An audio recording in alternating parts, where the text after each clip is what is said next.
Hello friend, welcome back to Zuzucorn's Expert Mage progression guide, where I show you a recommended gear and boss progression so that you can have a smooth journey of your own. I'm Zuzucorn and I aim to entertain you, encourage you and offer you a place to call home. So subscribe now and join the Zuzucorn family. Last time, we defeated the Eye of Cthulhu and also beat Skeletron for dungeon access. We also managed to get our hands on a Grey Zappinator, which is really one of the best magic weapons in pre-hard mode. Well, I also show you how to grab other magic weapons, like the water bolt and the magic missile.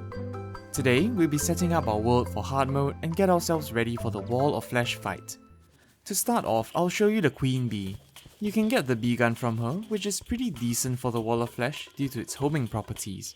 While you're at it, try to find a Staff of Regrowth as well. Using this item to harvest your herbs gives you a greater yield, and also has a higher chance to return you seeds, which is really important for sustainable farming. We managed to get an Anklet of the Wind as well, which is nice. We will need this for the Terraspark boots later on, so just keep it in the chest somewhere. So here we are in a hive. You can find these scattered around the jungle. One way to find them is to just look for honey blocks. If you see some honey blocks, it usually means that there's a hive nearby, so just look in the vicinity. For some reason, I don't really see the larvae here. Not sure if we actually have a hive without one. Well, we can craft her summoning totem pretty easily, so I guess it's fine. All you need for the area are a few platforms, maybe about 2 or 3 rows. To summon the Queen Bee without her larvae, you will need honey blocks, which you can get by directing water into honey, see? So with this, just mine up the honey blocks for crafting. I've checked the edges of the hive with the Valthorn, just in case the larvae is in there for some reason, but I really can't find it. Even firing into the honey doesn't work. Looks like we have no choice but to craft it, I guess. Craft some bottles using glass blocks and make some bottled honey. This is exactly the same as crafting bottled water, so all you need to do is be submerged in honey to craft some. Then make the Abomination with honey blocks, hive blocks, stingers and bottled honey. As you explore the jungle, you might also come across one of these. The Nature's Gift is pretty important for mages, especially if you don't want to manage your mana too exactly. After buying lesser mana potions from the merchant, combine 2 of them with a glowing mushroom to create a normal mana potion. Then head over to a Tinkerer's workshop and create the mana flower. What this amazing accessory does is automatically drink mana pots for you once you run out of mana. This basically means that you simply need a whole stack of mana potions in your inventory, then you can freely spam all the spells you want. Amazing, huh? But do take note that the mana sickness debuff still applies. So by drinking too many potions back to back, you're basically limited to only 50% of your full damage. So don't shoot yourself in the foot by relying too much on the mana flower. Now that we're prepared, I'll show you the water bolt first. For this weapon, you could use the jungle armor for its magic crit and higher mana pool. Buff up and summon the boss. The water bolt bounces on the walls, so you can be somewhat haphazard here, because some of the projectiles are bound to hit her, and you can simply focus on dodging.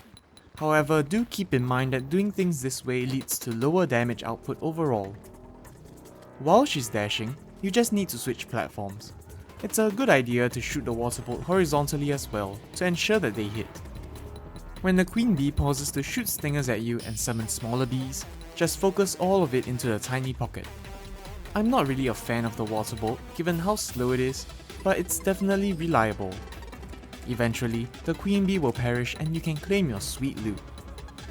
Now, my preferred weapon is of course the Grey Zappinator. The potential for dealing huge amounts of damage is way too good to pass up in my opinion. It might be slower to cast, but with the Meteor set, there's absolutely no mana cost for it whatsoever. As you can see, it's already doing more damage overall. The fight is going much faster compared to the water bolt, and it's a lot easier to actually hit the boss when you want to. Did you guys see that huge chunk of damage? Oh, another one too. This is why I use the Zappinator. This would be really amazing for the Wall of Flesh as well. There, much easier and much quicker, ending it off with a huge chunk of damage as well. If you're into consistent DPS, feel free to use the Space Gun. It's decent as well, and if you're not lucky enough to get a Zappinator, I recommend this over the water bolt. Just take note that you should fight the queen bee in her hive.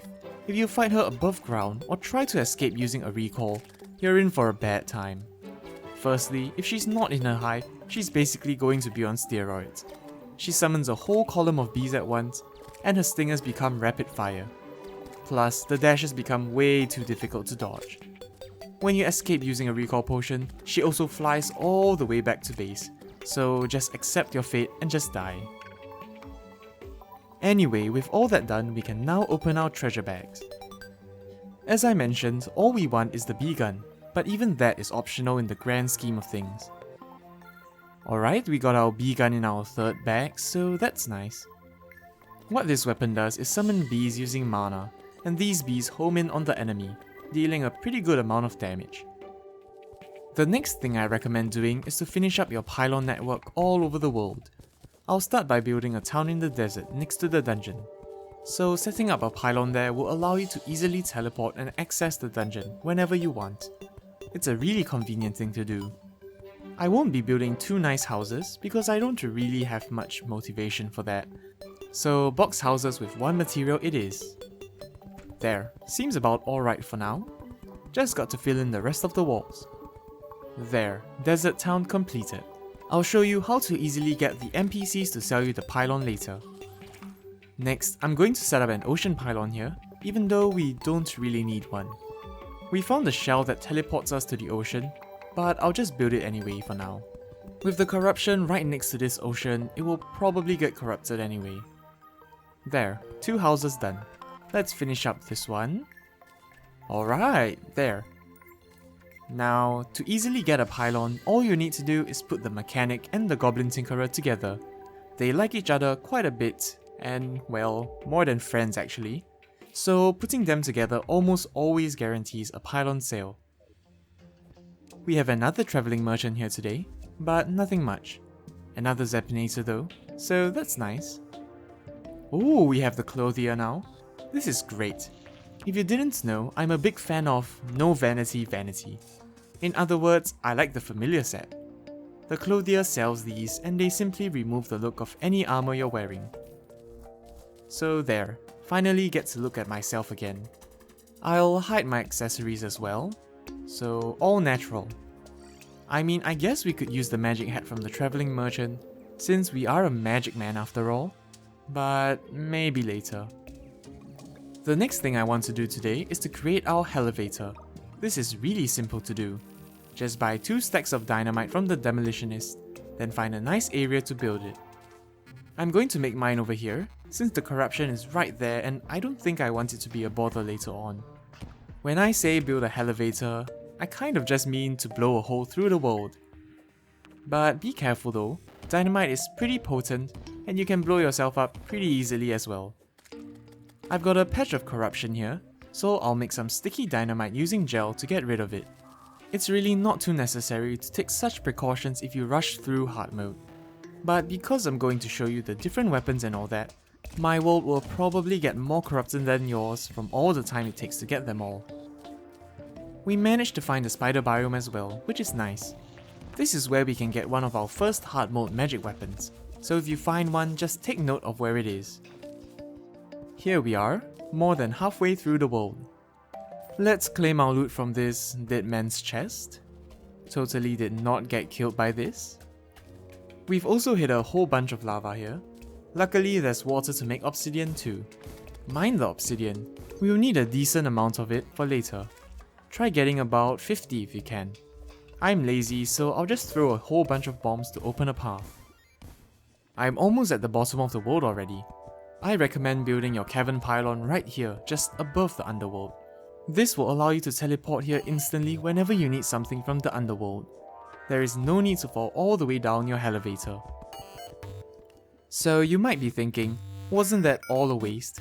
Well, yes, but we discovered a few biomes that we can actually use later on. Plus, blowing things up is much quicker and way more fun than mining your way downwards from the surface. Similarly, I'm going to put the mechanic and goblin tinkerer here for the pylon. However, because it's nighttime, I can simply leave the area and they will teleport into the house. There, we can now buy the cavern pylon. Simple. Now I'll also head over to the ice pylon and do the same. Once again, just put those two together and leave the area. Nice, they're here, so let's get this set up. It seems I've miscalculated the pylon dimensions. Well, I'm not going to let the perfectionist in me take over, so let's just leave it be. Now to finish this up, I'll throw the two least used NPCs down here, which for me is the Tavern Keep and the Golfer. With all that done, we can now build our hellbridge. Buy a stack of planter boxes from the Dryad, which is what we'll be using for our bridge. With that, let's finally descend into the Underworld, which is a pretty dangerous place. If you found a shadow key in the dungeon, you can open these shadow chests. The good thing is, you only need a single shadow key for all the chests out there. These give fire related weapons, but the one we want is the Flame Lash, which is a magic missile upgrade. Make sure you pick up a Hellforge as well, which are the red furnaces you see lying around.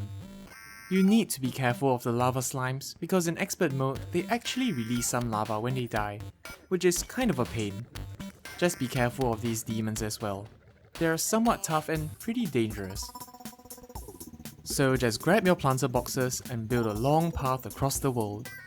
The bad thing about these is that they can't go up or down. So just use some platforms to help elevate the path if you need to. In particular, try using the obsidian platforms, which can be crafted using blocks from these underworld houses. Just break apart some of them, and you have enough platforms for your needs. The reason why I recommend planter boxes is because lava from the slimes do not destroy them. If you use the wooden platforms, it will actually break your bridge, which is quite annoying to have to fix sometimes. As you can see, the lava simply flows past the planter boxes, so that's nice. If you find some of these plants, make sure to grab them. These are fire blossoms, which is a herb that we need for harvesting hellstone. If you happen to come across a voodoo demon, do not kill it over lava. If the guide voodoo doll falls into lava, you summon the wall of flesh, and if you're not ready for it, well, you're just going to die. Try to safely get rid of it so you can summon the boss when you actually want it. So we actually found a Potion of Return, which is a nice new addition in 1.4. This potion allows you to return home, but also go back to where you were before. I'll use this opportunity to sort out some of my things. Once you're done, just click the portal and voila, we're back. Ah, we've reached an underground house made of hellstone. Touching this structure will burn you, which reminds me that we need to get the obsidian shield. First of all, we have to go to the dungeon to get a cobalt shield. This accessory allows you to resist knockback. This will help prevent you from getting stun locked, which lets you freely run away from enemies.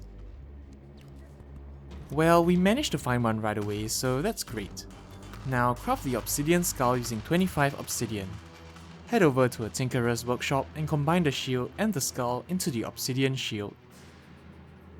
This combines both effects, preventing knockback and also providing immunity to burns, which allows you to touch blocks like meteorite and hellstone. I'll replace the mana flower for now. With this, we can actually finish up our bridge. Oh, we actually found the Flame Lash. This is great. It works similar to the magic missile, but it also burns enemies. It will help us get our first hard mode weapon, so just keep it for now. With that, our hell bridge is now complete. Next time we can take down the Wall of Flesh, which will be somewhat of a challenge, but nothing too crazy. If you enjoyed the video, make sure to subscribe and hit the bell icon too, for more Terraria guides and coverage. Do follow me on Twitter and Instagram as well. This has been Zuzucorn Games.